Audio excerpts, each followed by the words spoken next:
Hola, buenos días. Buenas noches en México. Estoy en el monumento a la Reforma, aquí en Worms. Worms fue una ciudad libre aquí en Alemania. Las ciudades libres eran las ciudades donde el Santo Imperio Romano no tenía injerencia, donde no tenían poder, y también era conocida como una ciudad luterana. Aquí en este lugar, en esta ciudad, Martín Lutero tuvo uno de los primeros encuentros con Carlos V y todos sus nobles, donde él defendió y argumentó sus tesis y sus pensamientos, y tuvo un encuentro con ellos en esta ciudad de Worms, pero fue un encuentro que no llevó a mucho. Y en esta ciudad luterana, como algunos la conocen, en esta ciudad luterana se edificó este monumento que está rodeado, Lutero en el centro, rodeado por 4 hombres que a él lo inspiraron, y que se dice que ellos fueron hombres que favorecieron, abrieron el camino para que Martín Lutero pudiera dar origen a la reforma en la iglesia cristiana. La reforma fue necesaria ya que desde que se inició la iglesia gradualmente nos hemos ido alejando de nuestro libro de texto, nos hemos ido alejando de lo que es realmente el cristianismo, y en 1500 fue una transición en la iglesia donde volvimos un poco al origen. No lo fue todo, no fue algo con puros elementos positivos en la reforma. Una de las cosas no muy positivas de la reforma fue que Martín Lutero estaba muy bien preparado para argumentar en contra de los reales opositores al evangelio, que en ese entonces era el Imperio Romano y la iglesia, sino que él se preparó muy bien para argumentar, para atacar la manera en la que vivía el Imperio Romano, la manera en la que falsamente se predicaba el evangelio, la manera en la que se usaba para fines personales. Pero en eso estaba muy bien equipado, y todos los luteranos y todos los que lo seguían estaban muy bien, pero se había olvidado un poco hacer énfasis en el sacerdocio personal de cada cristiano, en las obras de compasión, en la lectura intencionada, metódica de la Biblia, aunque estos elementos habían gestado la reforma. Entonces no todo fue positivo, y bueno, pues este es el monumento a la reforma. Quiero explicar un poquito. Aquí tenemos a este hombre que se llama Pedro Baldo. Este hombre, Pedro Baldo, que tiene como un bastón y una Biblia en su mano. Este hombre fue francés. Los 4 reformadores que están alrededor de Lutero tuvieron diferentes orígenes, vivieron en diferentes épocas, pero a fin de cuentas se dice que estos hombres fueron los que abrieron el camino para la reforma con Lutero. Este hombre, Pedro Baldo, era un comerciante en 1170, entre 1170 y 1220, era un comerciante en Lyon. No se sabe mucho más de él. Lo que sí es que este hombre leyó la Vulgata Latina. Este hombre tenía mucho dinero, era un comerciante favorecido económicamente, y obviamente, como en aquel entonces los que tenían acceso a la palabra solo era la gente favorecida en la sociedad o económicamente, este hombre tenía acceso, leyó la Vulgata Latina, impactó varios versos de los evangelios su corazón, y él vendió todo, lo dio a los pobres, y se dedicó a predicar a los pobres. Empezó a tener muchos seguidores. Les llamaron los pobres de Lyon o los valdenses, porque seguían a Baldo, y él empezó a hacer énfasis en la palabra de Dios, y empezó a causar mucho celo en aquel entonces a lo que era la Iglesia Católica, y a este predicador itinerante o extraño que no pertenecía, que no estaba afiliado, que no era reconocido por la Iglesia Católica. Le empezó a causar mucho problema y fue finalmente excomulgado Pedro Baldo. Sin embargo, levantó una serie de seguidores que se enfocaron en la lectura de la palabra, hicieron caso a la autoridad suprema de la Biblia y empezaron a hacer obras de compasión y se dieron a conocer por sus obras de caridad hacia los pobres. Después, aquí tenemos a John Wycliffe. Este hombre, a diferencia de Pedro Baldo, este hombre fue de Inglaterra y en 1340 aproximadamente, fíjate, casi ya más de un siglo después de Pedro Baldo, este hombre fue reconocido por sus... era muy estudioso. Este hombre, a diferencia de Pedro Baldo, era un hombre muy preparado, muy estudioso, llegó a ser un filósofo y un teólogo muy reconocido, John Wycliffe, y tenía mucha influencia por la autoridad que él representaba como una persona muy estudiada y incluso era rector de alguna universidad famosa en aquel entonces. Y fue cuando el Imperio Romano pide apoyo a Inglaterra y este hombre niega el apoyo, dice que la Iglesia Católica tenía más que lo suficiente y lo necesario, y empieza él a a recibir cargos de herejía. Este hombre inició la traducción en inglés de la Biblia en 1384 y su obra fue completada mucho más adelante por otro hombre, por William Tyndale, más adelante, que también fue un mártir. Este hombre empezó a traducir la iglesia, John Wycliffe de Inglaterra, sin embargo no la terminó y murió.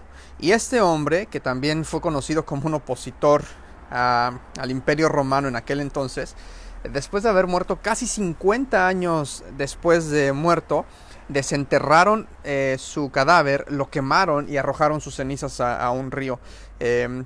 Esto en señal de la ira de la iglesia y queriendo infundir temor a todos sus seguidores, porque dejó una serie de hombres que le seguían y que se dedicaban al estudio de la palabra. Aquí tenemos a John Huss. Este hombre era de Bohemia en 1369, casi contemporáneo con John Wycliffe, y este hombre era un sacerdote. Este hombre hacía mucho énfasis también en la autoridad suprema de las escrituras, y él empezó a escribir también mucho en contra de las indulgencias,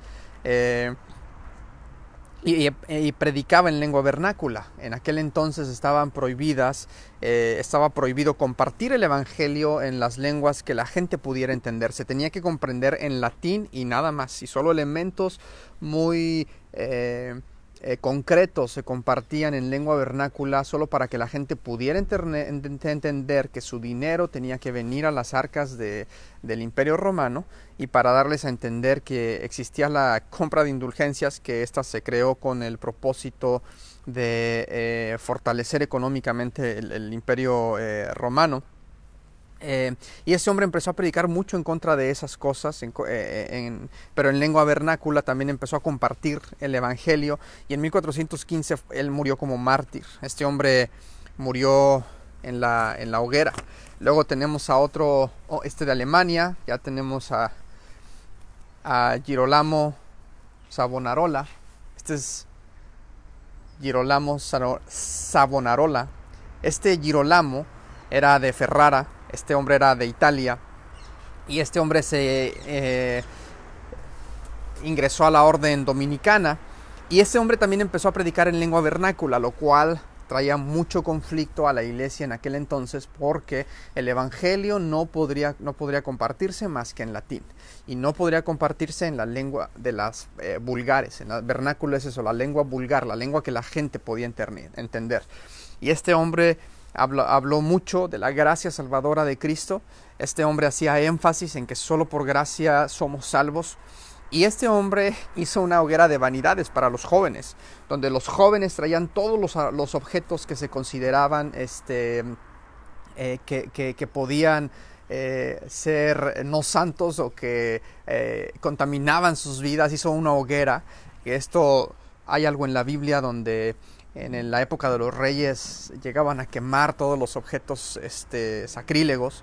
Bueno, pues este hombre hizo algo similar y por eso fue excomulgado, y en 1450, perdón, casi llegando a 1500, 1498, también fue quemado en la hoguera. Este hombre también fue otro mártir. Entonces estos 4 hombres de diferentes lugares, de diferentes contextos, de Francia, de Inglaterra, de Alemania, de Italia, estos 4 hombres tuvieron mucho en común. Estos hombres confrontaron en aquel entonces a la figura papal, le acusaron de no estar realmente compartiendo el evangelio correctamente. Ninguno de estos hombres se retractó tampoco de sus dichos, de su manera de pensar y de lo que habían visto en la Biblia. Jamás se retractaron a pesar de la persecución y de las amenazas. E hicieron mucho énfasis en la autoridad absoluta de las Escrituras. Y aquí tenemos en el centro a Martín Lutero. Aquí tenemos en el centro a Martín Lutero, quien fue fuertemente influenciado por estos 4 prerreformadores. Entonces se dice, por eso está este monumento constituido de esta manera, porque se dice que estos 4 hombres, que este francés, este alemán, este italiano y este inglés, inspiraron mucho lo que finalmente vino a ser Martín Lutero. Martín Lutero pensó que él llegaría a morir quemado, como fue John Huss y Girolamo. Él pensó que ese iba a ser su destino, sin embargo, no fue así. Y hay algo muy interesante en la historia aquí en Alemania. Alemania ha sido una fuente de mucha bendición para el cuerpo de Cristo en términos de esparcir el evangelio. ¿Por qué? Porque, bueno, aquí se traduce la Biblia al alemán. De aquí de Alemania, en Rotterdam, este Erasmo es quien traduce la Biblia en un griego más entendible, lo que se llama el Textus Receptus. Y es ese Textus Receptus, el mismo texto que usó Lutero para la traducción al alemán. Fue el mismo texto que usó Casiodoro de Reina, el Textus Receptus de Erasmo de Rotterdam. Fue el mismo texto que usó Casiodoro de Reina para su traducción a la Biblia en español. Y fue el mismo texto que usó William Tyndale para la traducción del Nuevo Testamento en inglés. Entonces, todos estos hombres que convergieron en un punto clave en la historia aquí en Alemania, se tradujo en un impacto en las naciones. Simplemente yo pienso en México y en Latinoamérica, el avivamiento que ha llegado a haber en diferentes puntos, y lo que el Señor ha llegado a hacer en el mundo de habla hispana, y la penetración que ha tenido el evangelio en todos estos países, tiene mucho que ver con Martín Lutero, con la obra de Martín Lutero. ¿Por qué? Porque Casiodoro de Reina, que tradujo la Biblia al español, y que después fue completada su obra más adelante por Cipriano de Valera, este Casiodoro de Reina fue muy motivado y muy influenciado en su manera de pensar por toda la obra de Martín Lutero, que a su vez este hombre también, Erasmo, de aquí de Alemania, fue quien dio origen a la traducción de la Biblia en este griego de Textus Receptus, que fue la fuente que usara el mismo Casiodoro y el mismo Martín Lutero. Entonces, nada más quería compartir este magnífico monumento. Aquí hay más historia que ha impactado más a las naciones que en todos los museos de París o de algunas otras partes aquí en Europa. Es un monumento en una ciudad muy pequeña que tiene una población musulmana muy grande. Todo esto es un barrio musulmán. Está lleno de tiendas y de comida y de comunidad islámica. Y bueno, aquí es Worms, la ciudad de Worms, en Alemania. Y yo, al estar aquí, pues número uno, agradezco y honro al Señor de que hace 500 años Él hizo esto en su iglesia. Honro al Señor por haber levantado a estos hombres que dejaron un claro testimonio, como los amigos de Daniel y como Daniel mismo, de permanecer leales al Señor a pesar de cualquier cosa, de no amar sus vidas hasta la muerte. Honro y agradezco al Señor por este acontecimiento en la historia. Reconozco que fue el Señor quien inició todo esto, quien puso esto en el corazón de estos hombres, pero también le pido al Señor que lo vuelva a hacer. Necesitamos una nueva reforma en la iglesia, necesitamos que el cuerpo de Cristo, los líderes, seamos reformados en nuestro corazón. Yo lo necesito tanto, pero también necesita la iglesia hoy en día ser reformada.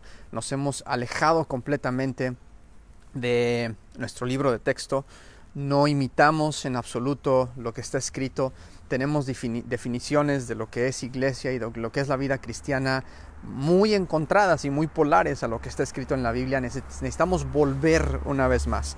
Y yo creo que en ese tiempo el Señor está orquestando nuevamente una segunda reforma después de 500 años a su iglesia, que va a ser más definitiva y que va a tener otros elementos que en aquel entonces aquella reforma no llegó a tener.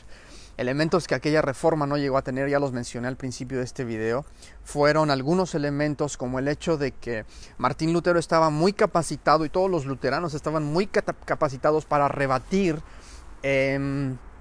al Santo Imperio Romano y a la Iglesia, para argumentar en contra y decir lo que estaban haciendo mal y confrontarlos, lo cual es bueno y necesario, pero carecía de algo todavía más importante, muchísimo más importante. Carecían mucho de hacer énfasis en la responsabilidad sacerdotal de cada cristiano, en el privilegio y la obligación de la lectura diaria, metódica, sistemática de la palabra. No hacía mucho énfasis en la atención a los menesterosos, a los pobres. Entonces eso le faltó a esa reforma. Sin embargo, creo que la reforma que viene va a ser una reforma más completa, más integral y sobre todo más definitiva, que prepare el camino para la venida del Señor. No quería dejar de compartir con ustedes este gran tesoro que hay aquí en la ciudad de Worms. Aquí es tempranito, está haciendo un poco de frío. Y bueno, si pueden, investiguen más de esta historia y que Dios les bendiga. Y que Dios lo vuelva a hacer una vez más en nuestros tiempos. Que el Señor levante los intercesores que van a abrir el camino para que vengan los reformadores y la iglesia realmente ocupe el lugar que el Señor tiene para la iglesia, y que la iglesia realmente se apegue a lo que está escrito y que podamos recibir la gracia para vivir lo que ahí está escrito. Muchas bendiciones.